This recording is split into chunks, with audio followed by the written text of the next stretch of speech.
आलोक शर्मा जी, शुरुआत आपसे ही करते हुए, बीजेपी के नेताओं के कई बड़े बयान सामने आए हैं। फोटो सेशन था, लिट्टी चोखा गाने गए थे, चाय पार्टी हो गई, टुकड़े टुकड़े गैंग हैं, ख्वाब इन लोगों का प्रधानमंत्री बनने का है और ये गठबंधन नहीं आसान किसी भी दल के लिए। आलोक शर्मा जी। देखिए चित्रा जी, मुझे लगता है कि किसी ने कहा तमाशा है, किसी ने कहा नौटंकी है, किसी ने कहा ड्रामा है, किसी ने कहा टुकड़े टुकड़े फोटो सेशन और जीव जंतु और मोदी जी की बाढ़, लेकिन वो भूल गए कि बाढ़ तो विनाश ही लेकर आती है। लेकिन इन तमाम शब्दावली से एक ही इशारा होता है कि बीजेपी बौखलाई हुई है। बीजेपी के तमाम नेता जिस तरह की शब्दावली का इस्तेमाल कर रहे हैं, उनको समझ आ गया है कि जो 17 दल बैठे हैं पटना में, जिस तरह से वहां पर एक साझा वो बना है कि हम सब एक हैं, साथ हैं, मिलकर चुनाव लड़ेंगे, नया मोर्चा बनेगा, नए समीकरण बनेंगे, मुद्दों को आइडेंटिफाई किया जाएगा और इसी मीटिंग में अगली मीटिंग को भी की डेट भी फिक्स कर ली गई। ये पूरी तरह से बताता है कि बीजेपी बौखलाई हुई है। कोई भी काम आसान नहीं होता है। अभी तो देखना आप, जो तमाम लोग गए हैं, साथ बैठे हैं, साथ मिले हैं, ईडी, सीबीआई और इनके जो बीजेपी के फ्रंटल ऑर्गेनाइजेशन है वो भी चालू होंगे। अभी तो बीजेपी के तमाम नेताओं ने केवल अपशब्दों का ही वार किया है, अभी तो इनके फ्रंटल ऑर्गेनाइजेशंस भी मैदान में उतरेंगे। लेकिन ये देश जान चुका है कि अब इन शब्दावली से या किसी भी तरह से काम नहीं चलेगा। बीजेपी जवाब दे कि यूपीए वर्सेस एनडीए की अगर तुलना की जाए तो यूपीए में आज भी तमाम घटक दल नए जुड़ते चले जा रहे हैं, जबकि एनडीए में लगभग 2 दर्जन से ज्यादा दल इनको छोड़कर चले गए। 30-30, 35-35 साल पुराने जो लोग थे, साथी थे, मोदी जी का इतना बड़ा व्यक्तित्व, इतना बड़ा चेहरा, उसके बावजूद अगर छोड़कर जा रहे हैं, तो मुझे लगता है कि आज बीजेपी को चाहिए कि जो असली मुद्दे हैं उन पर चर्चा करे। 53 दिन के बाद ऑल पार्टी मीटिंग अगर मणिपुर पर बुलाई जाती है, आज तक ने काफी अच्छा उसका कवरेज आज लिया। मैं आज तक को बधाई देना चाहूंगा इस चीज के लिए कि आप लोगों ने जिस तरह से उस मुद्दे को उठाया है, बहुत जरूरी था। आज तमाम मुद्दे हैं, चाहे बेरोजगारी है, महंगाई है, चीन घुस कर बैठा है, उन मुद्दों से भटकाने के लिए केवल विपक्ष को कोसना, मुझे लगता है ये इनके काम अब नहीं आएगा। केवल विपक्ष को कोसना, प्रेम शुक्ला जी, काम नहीं आएगा।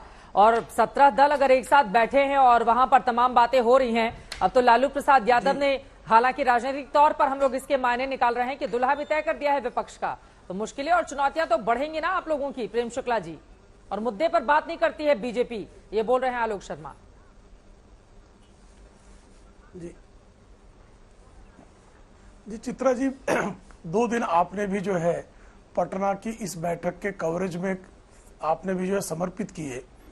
उन 2 दिनों में विपक्ष की इस बैठक से आपको क्या, उसमें से राजनीतिक प्रस्ताव क्या हासिल हुआ?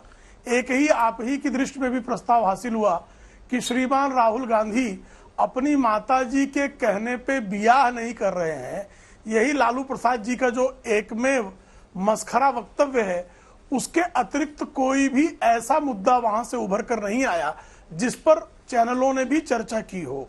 भारतीय जनता पार्टी के लोगों की प्रतिक्रियाओं को हम बगल रख दें तो अरविंद केजरीवाल क्या कहकर गए, और तो और छोड़ दीजिए, स्वयं अधीर रंजन चौधरी जो कांग्रेस के लोकसभा में गुट नेता हैं, वो बंगाल की जो सबसे बड़ी नेता हैं, मुख्यमंत्री आदरणीय ममता बंदोपाध्याय के बारे में क्या कहकर गए, इस पर भी आलोक शर्मा को प्रकाश डालना चाहिए। क्या अधीर रंजन चौधरी जो हैं वो मल्लिकार्जुन खड़गे और राहुल गांधी जी के विपक्ष की एकता के इस प्रयास के साथ हैं? यदि नहीं है तो क्या कारण है? क्या उस पर आत्मचिंतन करने के लिए कांग्रेस राजी है? यदि राजी नहीं है तो आप अपने ही लोगों को अगर रजामंद नहीं कर पा रहे हैं तो इस पर अगर किसी ने प्रश्न पूछ लिया तो इतना चिढ़ने की क्या आवश्यकता है? राजनीति में आप हम पर प्रश्न पूछेंगे, हम आप पर प्रश्न पूछेंगे। आप हमसे प्रश्न पूछते हैं तो आप बौखलाए होते हैं क्या? हम आपसे प्रश्न पूछ लेते हैं तो इतना चिढ़ क्यों जाते हैं? इतना चिढ़ने की आवश्यकता नहीं है, इतना रक्तचाप बढ़ाने की आवश्यकता नहीं। ये बताइए ना कि आपने कॉमन मिनिमम प्रोग्राम की बात की, क्या बिंदु तय कर लिए? क्या आप लोगों ने उस पूरे बैठक में जो 15-17 दल बैठे थे, तो पहली बैठक 15-17 दलों ने तो क्या राजनीतिक प्रस्ताव वहां पारित हुआ? हाँ, शिमला में भी अगली बैठक, पहली बैठक में भी तो कुछ पारित होगा। नहीं 10-12 बैठक होंगी, मैं कहां मना कर रहा हूं। मैं 10-12 बैठक कर रहा हूं और हर बार जो है, अभी एक जन पहली बैठक से अरविंद केजरीवाल इनका साथ छोड़कर निकले हैं। ठीक है। पहली बैठक से अधीर रंजन चौधरी का विरोधी बयान आया है। हाँ। पहली बैठक में जो है श्रीमान लालू प्रसाद यादव 2-2 बार कहे कि नीतीश कुमार जी को संयोजक का नाम प्रस्तावित करने का प्रयास हुआ, लेकिन कोई उस संयोजक के नाम को जो है स्वीकारने के लिए तैयार नहीं हुआ। पहली बैठक में यही नहीं तय हुआ कि संयोजक कौन होगा, जिसकी खबरें जो है पिछले 15-20 दिनों से विविध समाचार चैनल और विविध समाचार पत्र चला रहे थे। तब भी हमारा ये मानना ठीक है, अच्छी बात है भाई, 15 नहीं 25 इनके साथ हो जाएं। और जब ऐसी स्थिति आती, जब कांग्रेस कमजोर होती है तो लोगों को जमा करेगी। 1984 में, 89 में, उसके पहले कांग्रेस के कितने गठबंधन के साथी थे। भारतीय जनता पार्टी आज अकेले के बूते सत्ता में पहुंचने की स्थिति में है, तो हमारे गठबंधन के साथ जहां हमारा विस्तार होगा वहां हमारे गठबंधन के साथी हमसे दूर हो सकते हैं। सत्यप्रकाश मिश्रा जी, इसका जवाब आप दीजिए। अब संयोजक को लेकर तो तमाम रिपोर्ट्स, मीडिया रिपोर्ट्स भी छप गई थी कि नीतीश कुमार को संयोजक बनाया जा सकता है, नीतीश कुमार की अगुवाई हो रही है। नीतीश कुमार को लेकर पोस्टर भी आप लोगों ने ट्विटर पर शेयर कर दिए, जहां सबसे पहला बड़ा चेहरा नीतीश का था और बाकी छोटे छोटे तमाम चेहरे आप लोगों ने शामिल किए।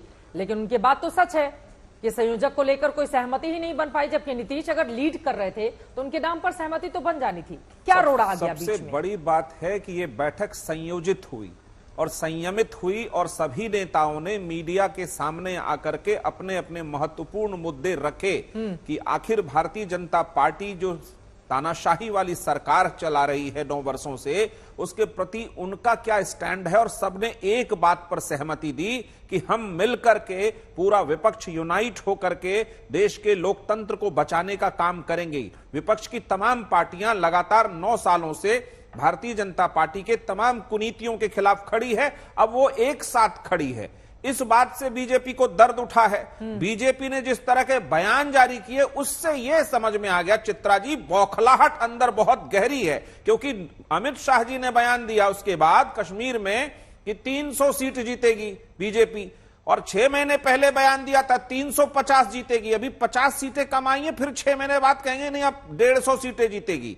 और सीएसडीएस का एक बहुत अच्छा आंकड़ा है, यदि विपक्ष की तमाम पार्टियां एक साथ रहीं और 1% वोट भी अगर उधर शिफ्ट हो गया तो भारतीय जनता पार्टी की सरकार बनने वाली नहीं है। इससे बौखलाहट जरूर बढ़ी है। रही बात केजरीवाल जी की संयोजक जी, देखिए इतनी पार्टियां बैठी हैं, उनकी अंदर की कोई राय है और सब लोग नीतीश जी के इन महान प्रयास के बाद ही सब एक साथ बैठे हैं। ममता दीदी ने वहां से आग्रह किया था पटना में बैठिए, ये बहुत अच्छा मैसेज है। और पटना से ही केंद्र सरकार को, पटना से ही देश की केंद्र की सरकार को 224 में अब हटना है। तो इसलिए बीजेपी जितने तरह के अपशब्दों को सामने लेकर आएगी, भारतीय जनता पार्टी का चेहरा बेनकाब होगा और देश कम से कम महंगाई के खिलाफ तो एक साथ खड़ा होगा, बेरोजगारी के खिलाफ एक साथ खड़ा होगा, अडानी के 20,000 करोड़ के घोटाले के खिलाफ एक साथ तो खड़ा होगा। ठीक है, अब मैं जवाब जरूर है। और बहुत अगली बैठक होगी, चीजें सामने आएंगी, नीति होगी, प्रधान नीति होगा, प्रधान नेता होगा